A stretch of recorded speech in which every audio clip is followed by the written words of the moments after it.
नमस्कार प्रिय विद्यार्थियों। आज हम बात करने जा रहे हैं हमारे देश की महान शख्सियत मशहूर उद्योगपति रतन टाटा के बारे में, जिनका 9 अक्टूबर 2024 को निधन हो गया है। उनका मानना था कि किसी भी बड़ी सफलता के लिए समय, साधन और धैर्य चाहिए। किसी भी बड़ी सफलता के लिए क्या क्या होना जरूरी है? समय होना जरूरी है, साधन होना जरूरी है और धैर्य होना जरूरी है। तो बात करते हैं आज हम रतन टाटा के बारे में।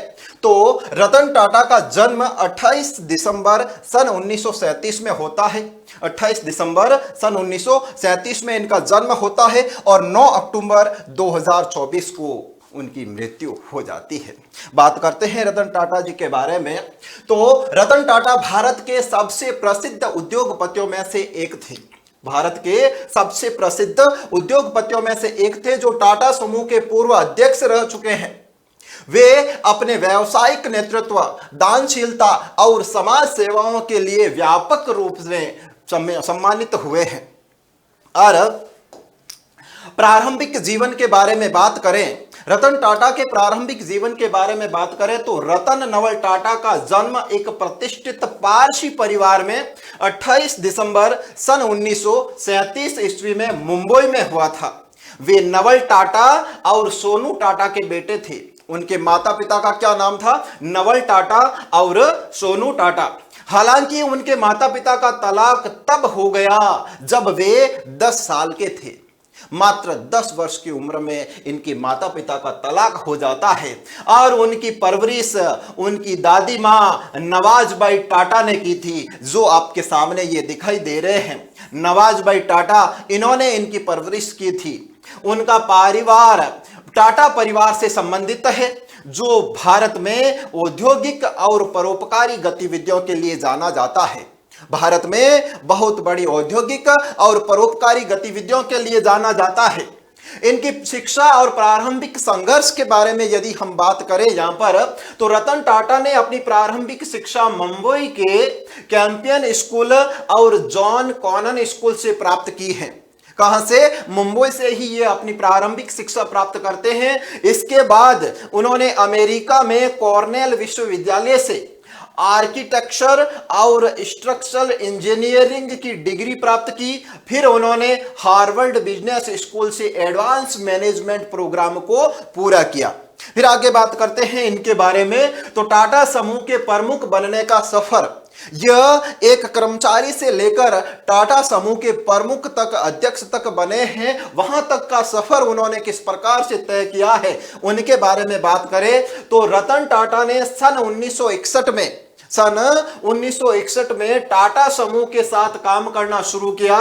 वे सबसे पहले टाटा स्टील के शॉप फ्लोर पर काम करने लगे। सबसे पहले टाटा स्टील के शॉप फ्लोर पर ही वो काम करने लगते हैं। उनके समर्पण और मेहनत के कारण उन्हें धीरे धीरे टाटा समूह के विभिन्न नेतृत्व पदों पर नियुक्त किया गया। उनका समर्पण भाव, उनकी कार्यशीलता, उनकी योग्यता से वो धीरे धीरे इनके विभिन्न प्रकार के जो पद है उन पदों पर आगे बढ़ते रहे और एक दिन वो टाटा समूह के प्रमुख बन गए। 1991 में रतन टाटा ने JRD टाटा के बाद टाटा समूह के अध्यक्ष का पदभार संभाला। टाटा समूह का अध्यक्ष कब बनते हैं? सन 1991 में रतन टाटा ने JRD टाटा के बाद टाटा समूह के अध्यक्ष का पद संभाला। उनके नेतृत्व में टाटा समूह ने कई महत्वपूर्ण और रणनीतिक अधिग्रहण भी किए, जिनमें टाटा मोटर्स द्वारा जगुआर लैंड रोवर, कौन सी? जगुआर लैंड रोवर का अधिग्रहण, टाटा स्टील द्वारा कोरस का अधिग्रहण शामिल है। उनके नेतृत्व में टाटा समूह ने अंतर्राष्ट्रीय स्तर पर भी अपनी उपलब्धियां दर्ज की है। ये आपके सामने देखो, टाटा समूह की कौन सी? जगुआर लैंड रोवर है। ये टाटा स्टील की कोरस, इनके साथ अधिग्रहण होता है। फिर रतन टाटा के नेतृत्व में टाटा समूह ने न केवल घरेलू स्तर पर बल्कि वैश्विक स्तर पर भी महत्वपूर्ण विस्तार किया है। ऐसा नहीं कि अपने देश में नहीं, पूरी दुनिया में भी इन्होंने महत्वपूर्ण विस्तार किया। उन्होंने कई महत्वपूर्ण अधिग्रहण किए। जिनमें से कुछ महत्वपूर्ण अधिग्रहण यहां पर जिनके बारे में हम बात करते हैं। तो सबसे पहले बात आती है इनके महत्वपूर्ण अधिग्रहणों में टाटा मोटर्स का जगुआर लैंड रोवर JLR अधिग्रहण। यह कब होता है अधिग्रहण? 2008 में होता है।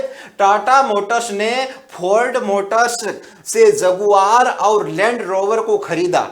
यह सौदा रतन टाटा के नेतृत्व क्षमता का एक महत्वपूर्ण उदाहरण रहा है, क्योंकि इससे टाटा मोटर्स ने अंतर्राष्ट्रीय बाजार में बड़ी पहचान बनाई थी। यहीं से ही टाटा मोटर्स ने कहां पर? अंतर्राष्ट्रीय बाजार में बहुत बड़ी अपनी पहचान बना ली थी।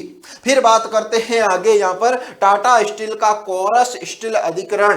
तो यह कब होता है? सन 2007 ईस्वी में होता है। टाटा स्टील ने एंग्लो डच स्टील निर्माता कोरस ग्रुप को अधिग्रहित किया, जिससे टाटा स्टील दुनिया की 5वीं सबसे बड़ी स्टील निर्माता कंपनी बन गई। यह अधिग्रहण हुआ, इसके बाद में टाटा स्टील किनकी? दुनिया की 5वीं सबसे बड़ी स्टील निर्माता कंपनी बन जाती है। फिर आगे बात करते हैं यहां पर टाटा टी का टेटली का अधिग्रहण। टाटा टी का टेटली का अधिग्रहण यह कब होता है? सन 2000 ईस्वी में होता है। टाटा टी ने ब्रिटेन की टेटली कंपनी को खरीदा। टेटली कंपनी कहां से? ब्रिटेन से थी, वहां ब्रिटेन की टेटली कंपनी को खरीदा, जिससे यह सौदा भारतीय कंपनी द्वारा किए गए सबसे बड़े अधिग्रहणों में से एक बन गया था। फिर बात करते हैं इनकी प्रमुख उपलब्धियों के बारे में। इन्होंने अपने जीवन में कौन कौन सी उपलब्धियां प्राप्त की थी? तो उपलब्धियों की बात करें तो सबसे पहले आते हैं टाटा नैनो। रतन टाटा का सपना था कि हर भारतीय परिवार के पास अपनी एक कार हो। रतन टाटा जी का एक सपना था कि भारत देश के प्रत्येक नागरिक के पास में अपनी एक खुद की कार हो। इस विचार ने उन्हें टाटा नैनो विकसित करने के लिए प्रेरित किया, जो दुनिया की सबसे सस्ती कार के रूप में लॉन्च हुई। फिर यह दुनिया की सबसे सस्ती कार के रूप में यह टाटा नैनो कार है, ये नैनो कार लॉन्च होती है। फिर बाद में अधिग्रहण की बात करें तो उनके नेतृत्व में टाटा समूह ने कई अंतर्राष्ट्रीय कंपनियों का अधिग्रहण किया, जिसमें जगुआर लैंड रोवर और कोरस स्टील का अधिग्रहण भी शामिल है, जिसने टाटा को वैश्विक स्तर पर एक प्रमुख खिलाड़ी बना दिया था। रतन टाटा को पूरे विश्व स्तर पर एक प्रमुख खिलाड़ी के रूप में बना दिया था। फिर बात करते हैं उनका दर्शन और नेतृत्व। रतन टाटा को एक दूरदर्शी नेता माना जाता है। रतन टाटा को एक दूरदर्शी नेता के रूप में भी माना जाता है, जिन्होंने भारतीय उद्योग को वैश्विक मानकों के अनुसार आगे बढ़ाया था। उनकी सामाजिक और नैतिक दृष्टिकोण ने उन्हें व्यापक रूप से सम्मानित किया है। फिर आगे बात करते हैं उनके परोपकार के बारे में। परोपकार के लोगों के भलाई के लिए उन्होंने कौन कौन से कार्य किए हैं? तो परोपकार की बात करें तो रतन टाटा ने अपने जीवन में बहुत सारे चैरिटी कार्य किए हैं। टाटा ट्रस्ट के माध्यम से वे शिक्षा, स्वास्थ्य और ग्रामीण विकास के क्षेत्र में महत्वपूर्ण योगदान दे रहे हैं। उनके नेतृत्व में टाटा ट्रस्ट ने भारत के सामाजिक उत्थान में महत्वपूर्ण भूमिका निभाई है। भारत के सामाजिक उत्थान में भी महत्वपूर्ण भूमिका निभाते हैं। अब बात करते हैं सेवानिवृत्ति। रतन टाटा ने 28 दिसंबर 2012 में टाटा समूह के अध्यक्ष पद से सेवानिवृत्त हो गए हैं। कब हुए सेवानिवृत्त? ये टाटा समूह के अध्यक्ष पद से 28 दिसंबर सन 2012 ईस्वी को हो जाते हैं। लेकिन सेवानिवृत्ति के बाद उन्होंने टाटा ट्रस्ट के प्रमुख के रूप में काम करना जारी रखा। वे स्टार्ट और नई तकनीकों में विशेष रूप से रुचि रखते हैं और कई नवाचार कंपनियों में निवेश कर रहे हैं। इसमें जिंदगी में जीवन में क्या नया कर सकते हैं, वो नया नवाचार हमेशा वो लाते थे और उन्होंने पेटीएम है, ओला है, कई अन्य कंपनियों के साथ में निवेश किया है। रतन टाटा के बाद साइरस मिस्त्री को टाटा समूह का अध्यक्ष बनाया गया। रतन टाटा जैसे ही सेवानिवृत्त होते हैं 28 दिसंबर 2012 को, उसके बाद में किसको अध्यक्ष बनाया जाता है? साइरस मिस्त्री को अध्यक्ष बनाया जाता है। लेकिन कुछ विवादों के बाद उन्हें हटा दिया जाता है और सन 2016 में रतन टाटा को फिर से अंतरिम अध्यक्ष बनाया जाता है। कैसे अंतरिम अध्यक्ष बनाया जाता है। उसके बाद सन 2017 में नटराजन चंद्रशेखरन ने स्थायी रूप से यह पदभार संभाला था। फिर आगे बात करें मानवीय और परोपकारी कार्य, रतन टाटा द्वारा किए गए मानवीय और परोपकारी कार्यों की बात करें यदि हम, तो रतन टाटा केवल एक व्यवसाय ही नहीं, वे एक समाज सेवी भी थे। ऐसा नहीं कि वो उद्योग जगत में ही अपना कार्य करते थे, एक व्यवसायी थे, नहीं, उन्होंने समाज सेवा के भी बहुत सारे कार्य किए हैं। उन्होंने अपने जीवन में कई परोपकारी कार्य भी किए हैं और अपने परिवार की परोपकारी परंपरा को आगे बढ़ाया। वे टाटा ट्रस्ट के तहत शिक्षा, स्वास्थ्य, ग्रामीण विकास और समाज सेवा के क्षेत्र में लगातार कार्यरत रहे हैं। उनके नेतृत्व में टाटा ट्रस्ट ने भारत में सैकड़ों परोपकारी परियोजनाओं में योगदान दिया है। रतन टाटा का मानना है कि समाज के लिए काम करना,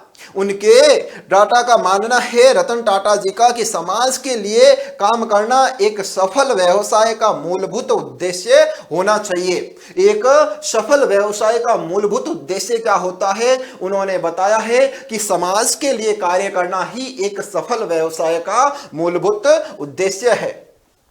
फिर पुरस्कार और सम्मान, रतन टाटा जी को कौन कौन से पुरस्कार मिले हैं, किन किन सम्मानों से वो सम्मानित हो चुके हैं, उनके बारे में बात करें तो रतन टाटा को राष्ट्रीय और अंतर्राष्ट्रीय स्तर के कई पुरस्कारों और सम्मानों से नवाजा गया है। और उनके प्रमुख पुरस्कार जिसमें आता है सबसे पहले पद्म भूषण की बात करें तो सन 2000 ईस्वी में रतन टाटा को भारत सरकार के द्वारा देश के तीसरे सर्वोच्च नागरिक सम्मान पद्म भूषण से सम्मानित किया जाता है।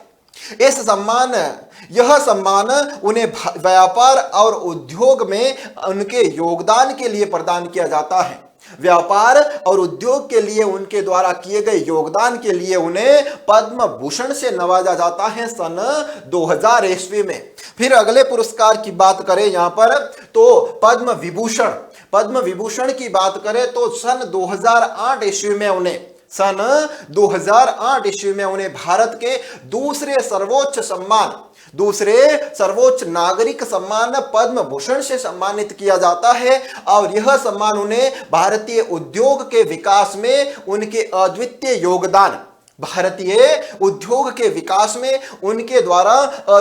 योगदान के लिए यह सम्मान उन्हें दिया जाता है। तो प्रिय विद्यार्थियों, यह है रतन टाटा जी के बारे में ये बायोग्राफी, उनके जीवन के बारे में, किस तरीके से वो संघर्ष करते हैं अपने जीवन में और एक दुनिया के मशहूर उद्योगपति बन जाते हैं।